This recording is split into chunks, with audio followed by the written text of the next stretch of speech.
Welcome back dito sa latest and hopefully final penultimate analysis ng itong elections as RRM. Ito talaga, parang balita sa akin, itong RRM na to ay medyo grabbing breath ng kanyang resonance dahil sa mga magaling natin kasama. Kaya thank you so much, Sir Ronald, for making time, my fellow insomniac.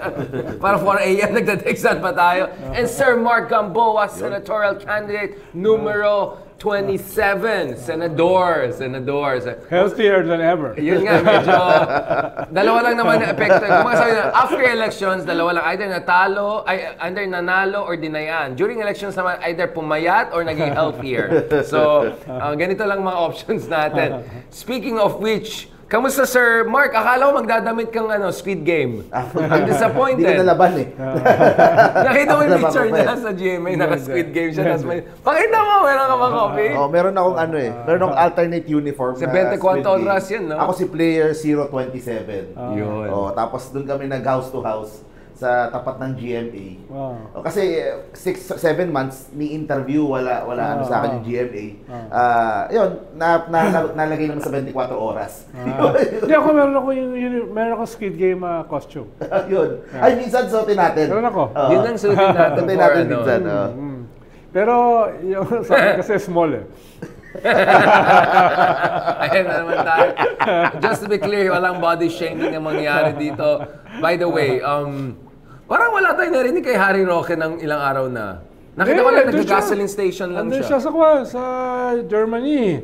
Germany, Deutschland na siya. Sigaw siya na sigaw. Merong about a dozen people, nag-rally sila sa isang park. Anong Inubutan rally sila nila? ni Reg Day. Ha? Anong pinag-rally? Ayun, yung BANGAG. Yung slogan, BANGAG. P-O-L-V-O-R-O-N.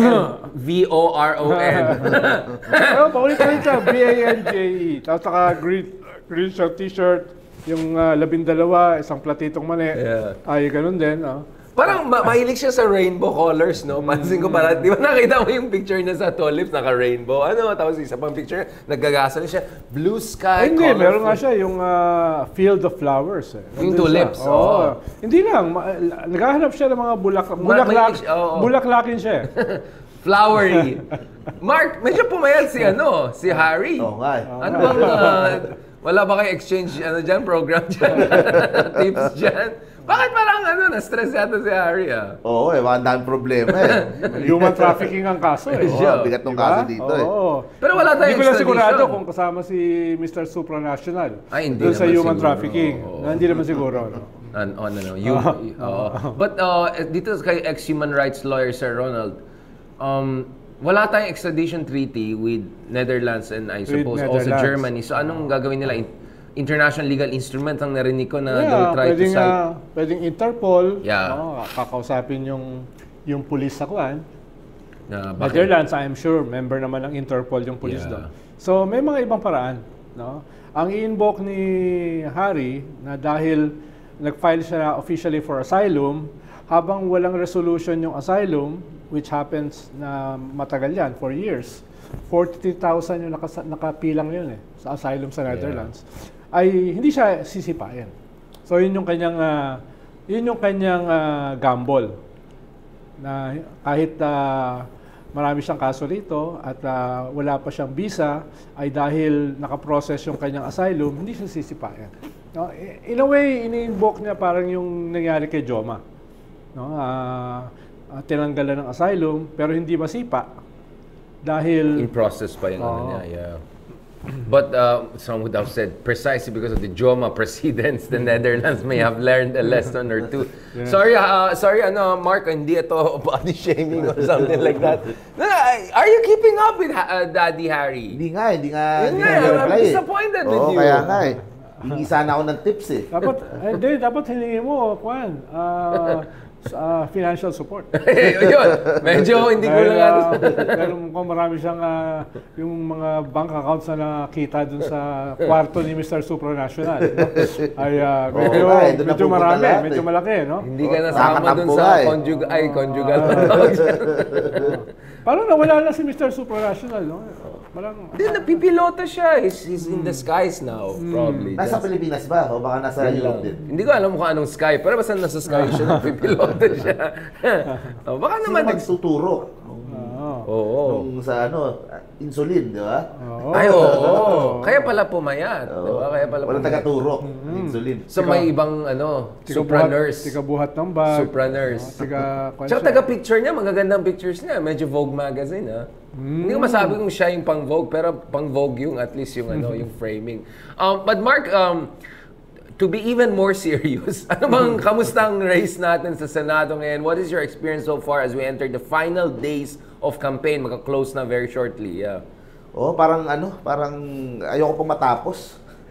Parang medyo na-excite, medyo na-enjoy mo yata. Na-enjoy ko masyado. Ang dami kong gustong ipasok pa this last few days. Correct. Ang dami ko pang provinces na hindi napupuntahan. So ano napuntahan mo so far? Nitong huli, galing ako kanina umaga sa Bicol, La Union, Cebu, Iloilo. Sa Mindanao, hindi ko na naisipan na nakapunta.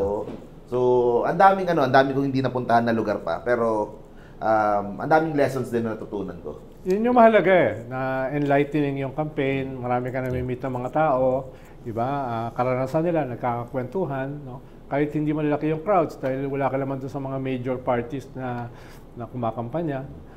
Siguro yun yung dito, silver lining, no? Kung ikaw ay isang matinong tao, ay makakatulong ito para lalong ma-enhance yung iyong character, no? Yung ibang mga kandidato, wala ka na magagawa sa character nun. Tsaka I was able to help yung mga kandidato na gusto ko, yung mga kaibigan. Yeah, like Vico Soto, you were with Vico, with Trillanes.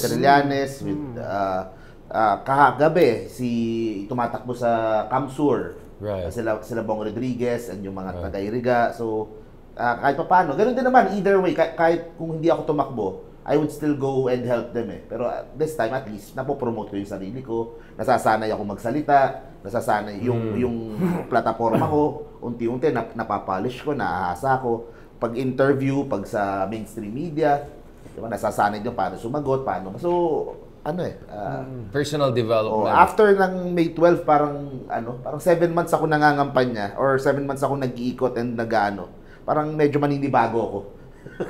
In what sense? Like, yung parang, ano mga natutunan mo, Mark, in terms of what ticks the people? Kailangan magsayaw, kailangan bardagulan, real talk? Ano bang hinanap ng tao dun sa mga kampanya? Hindi, yun ang challenge. Every lugar na pupuntahan ko, hanapin ko kung ano yung what would kasi hindi naman ako kilala nung karamihan sa nandun. Sa so, kiliti, hanapin ko kung ano yung kiliti nila. Yeah. Hanapin ko kung anong issue yung mahalaga sa kanila, ano yung sinong politiko yung i-build up ko or anong sasabihin ko. So it's about getting yung kiliti ng tao para at least medyo sumisigaw naman sila at medyo nag-cheer naman sila pag ako yung nagsasalita. And Mark, I know you're a very self-effacing person, unlike your two friends here. I think hindi alam yata ng tao na ikaw ay isang Ateneo graduate, development studies. Because I heard some people, parang dismissive yung vlogger na. I think even Ronnie Holmes actually defended you. There were some people who were casting aspersions on you. Sabi na Ronnie, actually matino yan si Mark, hindi lang vlogger yan, may platform yan. Shoutout sa kaibigan natin si Sir Ronnie. Because he's a very objective and fair political scientist aside from Pulse Asia presidency. So, I'm glad na pinapoint out yan. Maybe... Ang dami na namang bumabanat bibigay ng aspersion sa atin. Hindi, tayo given na yung aspersions. Kaya nga, sabi ko, tanggap na natin yan, Sir Ronald. Pero siya kasi, hindi katulad natin na pretentious. Opposite siya. Parang masyadong self-effacing. Saka Arneo. Arneo siya. Tayo, UP lang ako. Di ba? Drop out. Siguro isa ding rason yun Hindi pa alam ni Mami. Kasi pag sinabi mong vlogger ka agad, automatic negative ka agad. So, kumikita. Yun lang. Negative except yung bank account. Hindi, kumbaga ang baba pa din ng tingin. So maybe kahit papaano medyo iangat natin ng konti. Ang naging problema ko lang talaga itong last 7-6 months na, yung sa awareness ko hindi ko talaga nagawang may pataas ng significant way. Because airtime ang kailangan, ganun? Air war? From out of nowhere kasi sumulpot siya sa eleksyon no? Right. Iba yung mundo niya At ito yung first election na tinetest pa lang yung influence ng social media. No?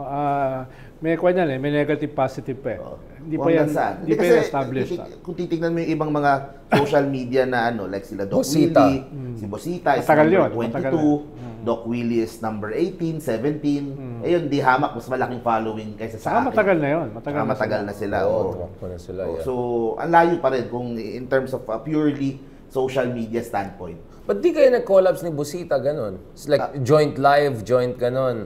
O, hindi nga eh. Yun nga, inisip ko, actually naturally yun dapat. Like, i-reinforcing each other's audience. Kasi iba rin ang audience mo kila Busita, di ba? In fact, yung audience mo, baka similar sa amin ni Sir Ronald, di ba? Medyo nag-ibang ano eh, nag-ibang landas. Sayang. Kasi di ba yun yung plano mo a few months ago when we met, which was gawa kayo ng third force ng mga vloggers, outsiders. Ang nangyari kasi sayang, ano hindi eh. kayo nag-collab. Ang nangyari, yung sa ICC, medyo na-polarize lahat eh. Kasi pro, ano Sino ka, sino- accountability oo, ka. So, oo. Pag makitang kasama ko, isipin ka agad. So, merong ganong factor So bigla. nasira ka dahil sa amin ni Sir Dahil Ronald. hindi, yun naman talaga din ang stand ko either way. Yeah. Pero, kumaga, nahati tuloy yung mga kandidato na na tumatakbo kung kailangan mo mamili ng side. Yun din, kaya siguro nasira din yung ibang vloggers kasi tingin nila, DDS mga to, tapos ano, ganyan. Kumbaga kaya nga dinidefend ka namin kasi may prinsipyo ka, yung conscience mo is very clear on these Tsaka ilan issues. lang yung mga senatoriables talaga na talagang standing with sa ICC, against EJK, against ang daming mga independents kahit hindi nila kakampi para hindi magalit yung mga DDS na Yeah, nagtahimik na lang. hindi nga tahimik eh. Nag-ano pa nga eh. O nag-defend pa nga doon sa kabilang side eh. So, yun ang I nangyari. think, Sir Ron, that's a perfect segue to the meaty discussion we're gonna have today. In few hours, there'll be a release of endorsement by one of the major religious groups. And according to a certain Ronald Llamas on a certain vlog channel na medyo run by a professional journalist, unlike katulad natin ng mga pitsugin na hampas lupa, sabi yata ni Sir Ronald doon, si Bam daw i-endorse ng INC. Totoo ba yan, Sir Ronald? Tama ba yung sinasabi ng isa pang Sir Ronald? Doon sa medyo na hagip ko yan last week eh. Yung Teleradyo ba yan? Yung bagong show, yung 4 Alas. Uy, 4 Alas. Uy, shoutout Pati sa yung- 4 Alas. Pati yung mga co-host ko na nagulat eh. Ha? First of all, may possibility for the first time, 8 lang ang endorse, hindi 12. No? Ikalawa ay dun sa 8, yung 4 ay hindi sigurado. Usually kasi pag nag-endorse yung religious group na yan, sinisigurado nila. Last 2 minutes sila eh. Para lahat ng surveys pasok na at nakikita na nila kung sino yung pinakamalaki ang chance manalo. Sigurista. Ngayon, dun sa 8, kalahati hindi sigurado. So, gamble yan. Kung sakaling yung kalahati ay matalo, masisira yung kanilang mythology, yung kanilang mystique, no? In terms of endorsement As in the kingmakers, future. yeah. No? At ikatlo, ay nandun si Bam sa list. No? Sure na yan, Sir Ronald, until siguro last minute may maghabol, etc. etc. Pero for now, nasa listahan siya. Isa siya doon sa 8. Kaya medyo strange din yon dahil isa sa 8 ay miyembro nila. Isa sa 8 gusto nilang manalo. At isa doon sa 8 ay within shooting distance. Pero bakit mo in-endorse yung 3 na rival nung kandidato mo? Pwedeng umago doon sa slot ng Bakit kandidato nandun mo. si Amy? Bakit nandun si Camille? Bakit nandun si Bam? Na in a way, kalaban nila dun sa 1 or 2 last seat. No? So, yan yung mga Strange, tatlong yeah. factors na medyo strange. Kakaiba. Pero Unprecedented, yeah. mukhang lalabas naman ngayon or bukas. So, pwedeng mali yung aking information, yung aking chismis. Or last minute changes. Oo. That's possible. Parang narinig ko din, hindi ko din alam kung gaano katotoo. Yung OFW na INC, na mga kapatid, 3 lang yung binigay nila. Bongo, So, Marcoleta. Bato, and Marcoleta. Basically. Tapos- Not even Philip Salvador. Wala. Wala. Kasi magkakompete yung dalawa. Wala. Oh, wow. Wala si Philip Salvador. That's what I would have expected, basically. Kasi sure na si Bongo and Bato almost. Basically, Marcoleta needs a few percentage points, diba? But, yun nga, like, si Marcoleta already has that support locked into the preference numbers, diba? Unlike yung others. If I were them, tapos kandidato ko si Marcoleta, gusto kong manalo, no? Magja-junking na ako. Yeah. Maglagay ako ng mga siguradong mananalo na Tapos yung si Marcoleta, siya lang. Siya lang. no? Which is what you were saying. Hindi ko alam kung anong political calculation nila, bakit sinama nila yung practically rival ni Marcoleta for the last 2 seats. No, And then the BAM one would be strange if this were to be the case. well, value added kay BAM yan. Dahil yung mga pink naman, hindi naman iboboto si BAM eh. Kahit pinakilala siya ni Lenny as senator, hindi naman madadala yung pink for Marcoleta eh. Yung Marcoleta, yung religious group niya, pwedeng madala papunta kay BAM. Kaya ang may value added dito si BAM. Or yung kay Marcoleta ba for Naga din? Like sa sample ballot ni Lenny sa Naga. Pwede, pero wala namang kalaban si Lenny. Walang kalaban siya. So, yung ating mga councilors sa time. it's for someone else. It's for someone else. So in retrospect, that calling Marcoleta senador by Lenny makes sense if indeed Yes, right? It's a soft, sabi nila, it's a soft endorsement. Yeah. Dahil di naman dinelay ni Lenny na sinabi niya yun. Ang sabi lang niya ay nangyari yan 3 weeks ago at Courtesy lang. ang naglabas niyan ay isang DDS, parang lang, medyo non-sequitur. No? Ang pwede mong gawin kasi, ay hindi, joke lang yan. No? Joke lang yan. Or it was just in the spirit of hospitality. yeah. Pero walang ganun eh. No? Well, I was just being decorous, something like that. So it's practically an endorsement because in our politics, perception is reality, and that's the perception. Especially the perception not corrected. Yeah.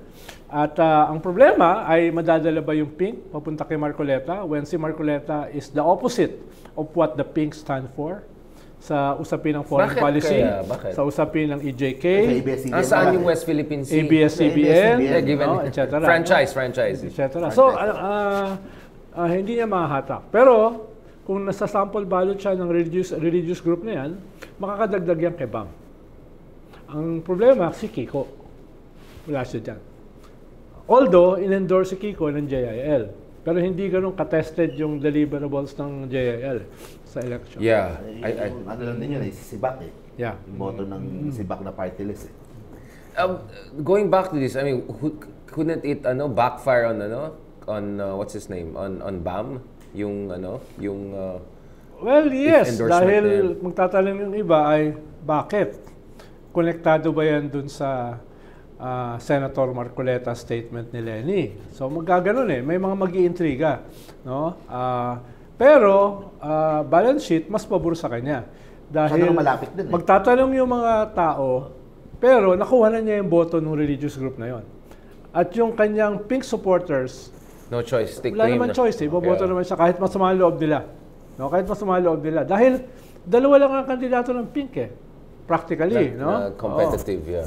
So, hindi ko alam kung in-endorse ni Lenny si Heidi. Akbayan. I'll slightly disagree with that, Sir Ron, kasi for me, it's looking like really it's BAM and Kiko fighting for that last slot doon sa dalawa nilang choices. Can this actually create a shift in favor of Kiko and say, no, Kiko yung genuine opposition because at least in the case of Kiko, maybe not as tough in issues as you would expect, but Kiko is not siding with the other side. I think the pink will most of them will vote for both, no? Kaya hindi sila magnunuance, no? Kaya ang balance sheet ngayon diyan ay machinery. Ang admin ba isasama si Kiko? Ang iglesia ba isasama si BAM? So yun na yung labanan. Pero practically ang naglalaban for the last 2 seats ay 8. Yeah. No? Or more. Or 10 even. Or more. Ibig sabihin yung kanilang difference is around 3 to 4 percentage point. Ibig sabihin margin of error. Margin of error and margin of machine. Margin of machine. So if your margin of okay, so what you're saying, Sir Ronald, is we're not sure that religious organizations endorsement has as much decisive kingmaker effect as you would want. Pero alam natin historically, the machine factor is pretty sure gives you 5 to 10 points basically. Which is the government for now. No? Second, yung mga religious groups. No? Far second, I would say. Far second. Yes. So in that sense, baka good for Kiko na endorse yung isang de facto competition yan ng kabila. And then basically, umasa na lang na tulungan siya ng admin. Well, confident sila dahil nga may kausap ako kagabi, confident pa rin sila na may chance si Kiko. Si Kiko, you're talking Kiko. Yeah, Yeah, exactly. yeah, Yeah, with the admin support, he needs a few points lang. Oo. Pero, ayun nga, delicate yung admin support eh. Dahil may mga admin na delikado eh. Diba? Merong, ilan ba? Merong at least 3 na admin na delikado. So, bakit nila i-endorse yung isa na makakalaban ng 3 na admin senators na delikado? Unless yung 3 na yan, 2 dyan ay medyo malayo na masyado. Hindi lang, Hindi, 4 pala yan. No? 4 na admin. Yung isa malayo na. Pero yung 3 within shooting distance. So, bakit sila in-endorse pa ni Lenny. Bakit sila mag-endorse ng mga kandidato na hindi admin na makakaagaw dun sa kanilang 3 na nanganganib? Pero ito naman tanong ko, Ikaw, yung 3 nila na nanganganib, hindi naman din diehard sa kanila. Kasi hindi mo Yun din ang alam, point ko eh, 2028, baka bumaliktad din yung... Hindi, kahit naman yung 8 na medyo sigurado, hindi naman die hard sa kanila. Hindi, kaya nga, which is Mark's point. Tama yung point ni Mark. Alam mong, Exactly, alam mo mas malaki chance na hindi magsara. Exactly. Like, if you're BBM, you rather want Kiko there inside because you know he will push for a certain direction na tugma rin dun sa interest mo kaysa yung iba. Pero nasa level yan ng special ops. Pag ginawa mong public yan, magagalit yung mga kandidato mo. Kandidato mo. So, nasa level na yung special ops, no? Yung gumagawa ng sample ballots na ibibigay sa mga LGUs, no? Na malalaman natin soon, di ba? Oy, baka si nandiyan sa di ba? Well, by this time, printed na yan. Printed na yan, Marami labasan yan, na. Marami yan no? So, yung cannibalism na nagsimula na sa Ronald, yung mga backstabbing. Oo. Ikaw ano si Smith? Kasi yung sa side naman ng mga admin, ng mga pro-BBM, yung kaiba, ang dami din conspiracy theories na lumalabas, na balik na naman yung mga dating issue, na kung paano niya daw nakuha yung endorsement na yan. Pero tama si Sir Ronald, kahit na may mga tanong, ang lapit na election eh. Hindi na masasagot yung ano. Importante, nakuha niya yung boto na yon, tapos meron pa siyang pink, tapos meron pa siyang makukuha sa admin, kasi mas open yung mas open yung mga admin voters kay Kiko Bam ngayon eh. Yun ang napansin ko. Kahit yung mga kasama kong yung mga, meron yata mga BBM loyalist na vlogger na pumasok dyan. No, I mean, I've seen some internal numbers. This is I also again slightly disagree doon sa issue ng market vote. Kasi there was this very important internal survey by major company, consumer sentiment, ng Gen Z and Millennial. Up to 21% said they won't make up their mind until the very end of the race. So it's very possible na meron ka pang few percent who are still up for grabs. Kasi ang daming option 12. Nagkali survey ako kahapon, dito lang, makausap ko sila, kuya, ganon. Hindi daw pa rin buo yung, nila, baka 4 lang or 6. So, if it's just a few percentage points, baka there's still a market vote aside from just the machine vote, Sir Ronald. That's always a possibility. Especially Gen Z, kasi we don't know about them much. Wala tayong exit polls. That's always a possibility sa Senate. Exactly, Dahil Senate, ang karamihan naman ng votes sa Senate are market. No? At ikalawa, sabi ko nga kanina, ito yung first time na nandiyan ang social media, no? Dominantly. Kaya hindi natin alam where that will go. Baka dyan lang gagaling yung 20% na sinasabi mo. No? Pero in terms of messaging kasi, na pinagbabasihan ng market, yun na yun, nag-consolidate, crystallize Hindi naman magkabago na yun in the last week eh. No? It's the same messaging eh. Kaya nga natawa ako dun sa 2-3 senatorial candidate na nagbago ng messaging nitong last 2 weeks. No? Ibig sabihin, the messaging dapat yung ginagawa last year, before the official campaign, yung first 2 months ng campaign. Pero itong last 2 weeks, last week, kahit magbago ka ng messaging, wala nang epekto yun. Dahil na nakamarka na sa tao, yung original messaging na ginawa mo. This is now machinery time.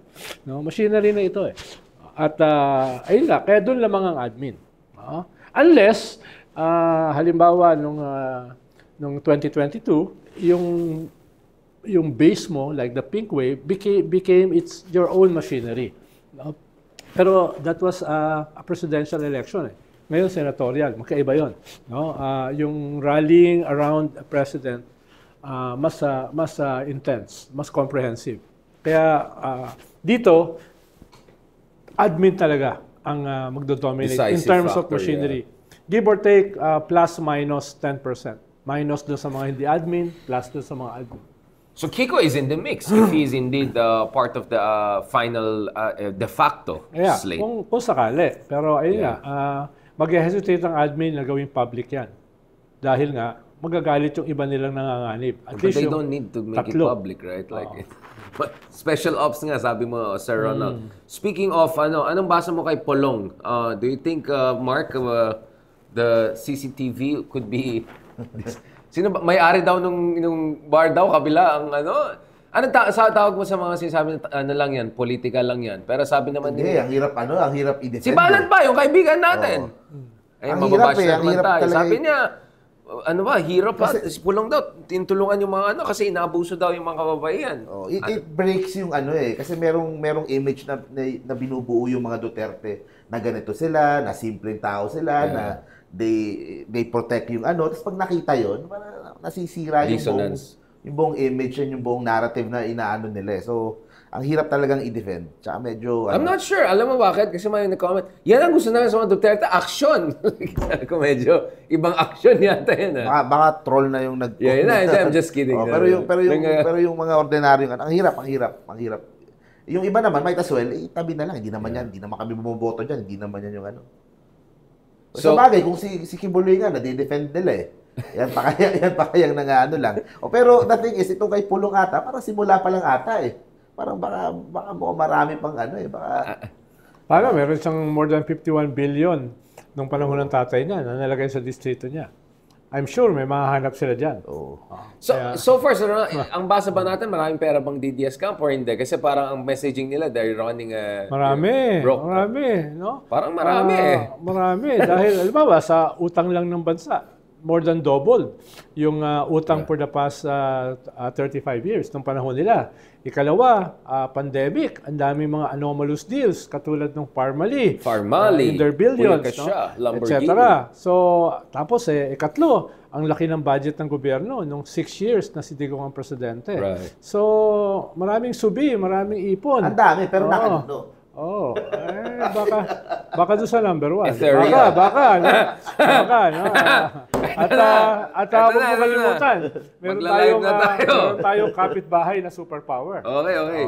Sir Ronald, eto na. Kailangan mo ng meme. So, Sir Ronald, ibibideo na kita. Sir Ronald, yung sinasabi nila na pro-China candidates, hindi ba libelous yan? Unfair yan, Sir Ronald? Kasi sabi nga ni Bato, inaccuse siya na pro-China. Sabi niya, handa ako makapagpakamatay para sa West Philippine Sea. Sabi niya gano'n. Yung isa naman, sabi naman niya, kinikriticize niya naman niya ang China nung binubuli tayo the other year. So, Sir, hindi ba unfair itong mga pro-China? Ba't libelous? Paano magiging libelous na ikaw ay pro-China?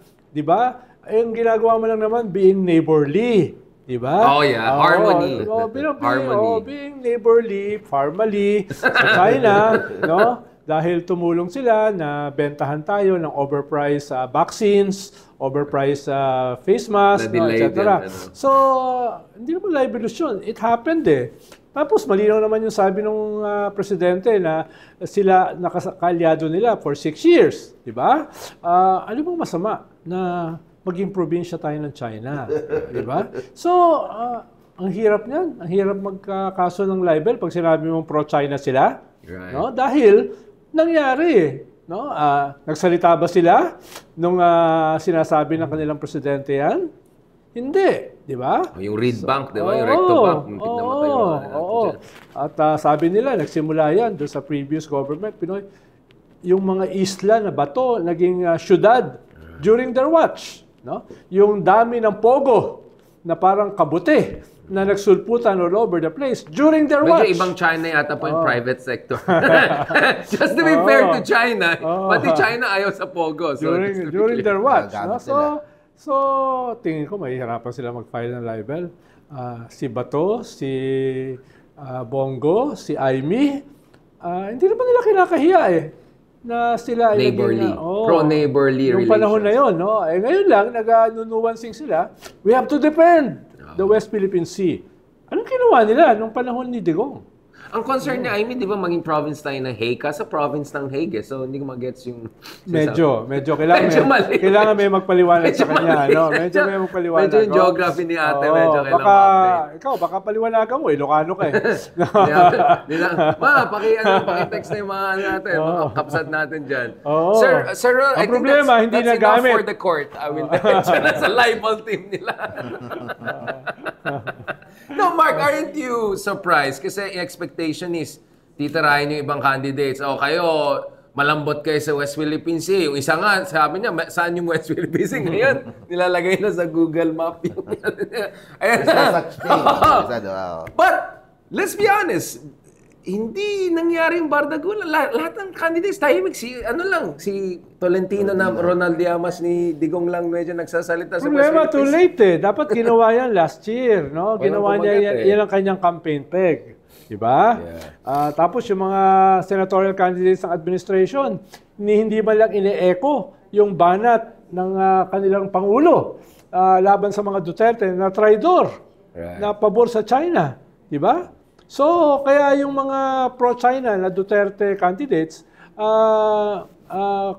can get away with it. Dahil yung mga kandidato ng admin, hindi naman binabanatan itong mga pro-China senatorial candidates na ito. No, yun yung dahil baka sila rin tahimik din sila. Wala silang ginawang matino nung time ni Digong. Posible.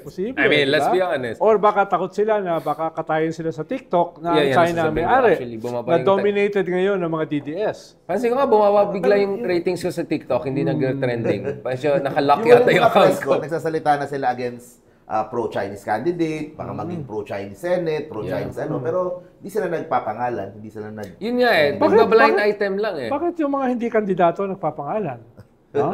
Kaya nga Sir Ronald, sabi ko, bakit it falls on you to do this? And hindi natin trabaho to, di ba? Ano lang tayo dito? Ako, hindi din ako nagpapangalan.